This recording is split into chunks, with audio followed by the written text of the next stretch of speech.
A jovem herdeira bilionária e talentosa se apaixonou perdidamente por um rapaz simples e humilde. No entanto, para sua total decepção, ele acabou a rejeitando.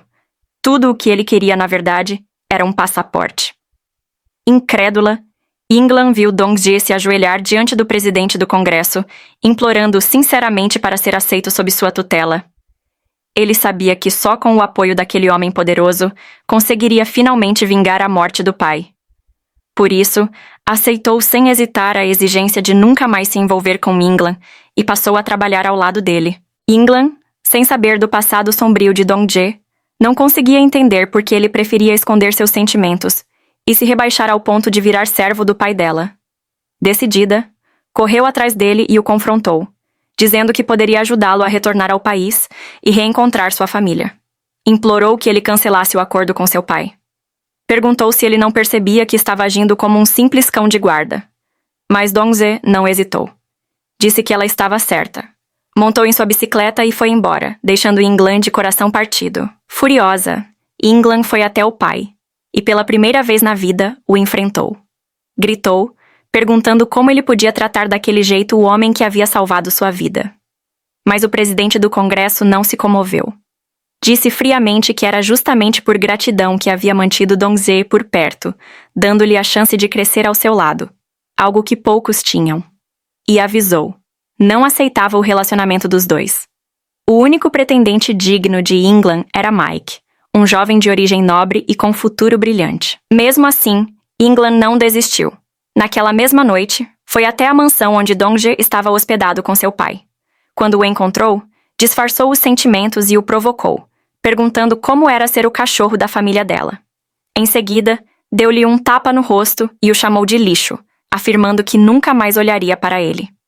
O que ela não percebeu, no entanto, foi o olhar carregado de dor e exaustão que Dong-je lançou em sua direção. Ele também a amava, mas jamais poderia arrastá-la para o abismo de ódio e vingança que o consumia. Enquanto isso, Cheng Tai-huan, o homem que havia matado o pai de Dong-je, descobriu por seus informantes que Dong-je estava vivo e, pior ainda, havia se aliado ao presidente do Congresso para retornar ao país. Enfurecido, ordenou que seus capangas o impedissem a qualquer custo. Mas já era tarde. Dong-je havia embarcado no voo de volta para sua terra natal. Depois de anos no exílio, finalmente pôde rever aquele lugar tão familiar quanto distante. Ao lado do presidente, foi direto para a luxuosa mansão da família dele, onde ficaria hospedado. Assim que chegou, ajudou Yinglan com as malas. E para provocá-lo, ela tirou algumas cédulas da carteira e as entregou a ele como se fosse uma gorjeta. Dong-je apenas suspirou, ignorando a provocação, e se afastou. Yinglan pareceu irritada, mas por dentro estava feliz. Afinal, estava sob o mesmo teto que o homem que amava.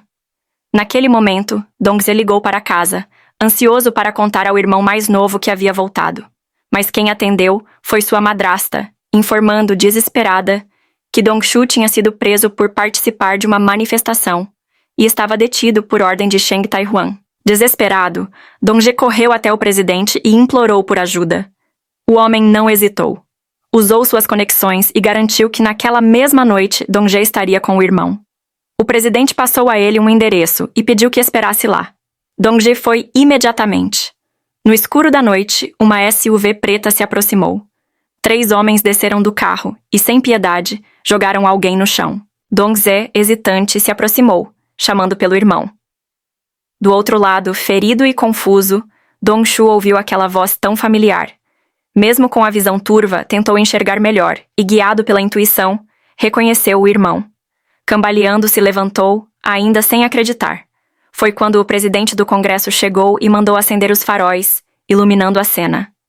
Dong-je então fez um gesto secreto que só os dois conheciam desde a infância. Naquele instante, Dong-shu teve certeza. Não era um sonho. Seu irmão havia voltado. Depois de mais de 10 anos separados, os dois finalmente se reencontraram.